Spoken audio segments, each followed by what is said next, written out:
Hey everyone, welcome to week 4. Just wanted to take a couple minutes to explain what's in store for you this week. I know some of you might be finishing up on the work from week 3. Try to get that in as soon as you can because week 4 has officially begun and we're moving forward. And week 4 is jam-packed with a good bit of really important information.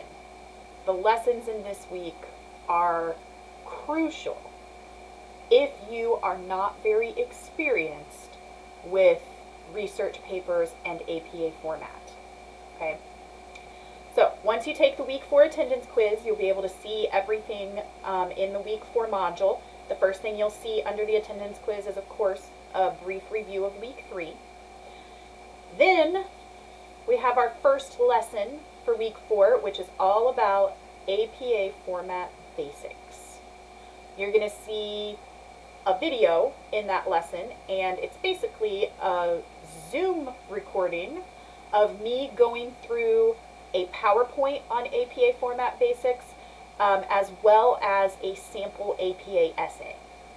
If you are confused or inexperienced with APA format, that's a super important lesson. It's a little on the long side, almost an hour long.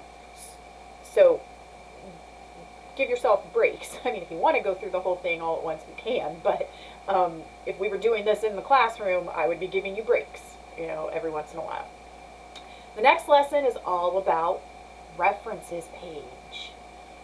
How to create reference entries for sources that you then put on your references page at the end of your essay. Also a very important lesson. This one is a little on the longer side as well. So again, work in those breaks. You'll see that it's also a Zoom recording, so you'll see me going through the PowerPoint, and then I even go through some practice examples where I create the reference entry in real time on the video, right? The third lesson this week is about citations. Okay, so how to create your in-text citations that you put in your paragraphs when you use source information. That video, I also go through a PowerPoint and do some live examples with you.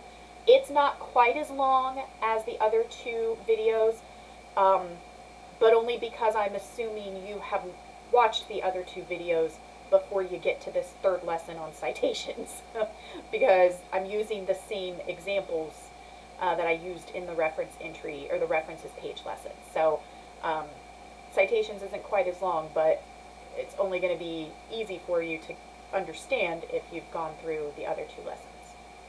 The homework for this week, you'll have Journal 4, of course, and then Project Part 2.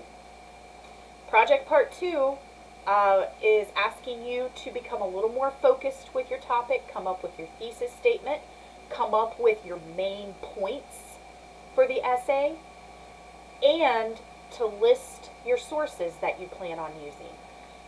This is not written in stone, the sources that you list in Project Part 2. You may add more. You may end up deciding that something you listed in Project Part 2 isn't going to work after all. But try to include as much information as you can about your sources in Project Part 2, as many as you can come up with right now. You're going to be asked to create the reference entry for it, which is why this week's lessons are pretty important, and you're going to be asked to tell me a little bit about each source. What that source is about and why you think you're going to use it in the essay, right? All right, so and then, of course, the week 4 discussion, right? So try to have your first post up for that on Thursday night. Respond to 2 classmates before it closes on Sunday night. Okay? That's everything for week 4. If you have any questions or run into any issues this week, please let me know. Otherwise, you are free to go ahead and get started.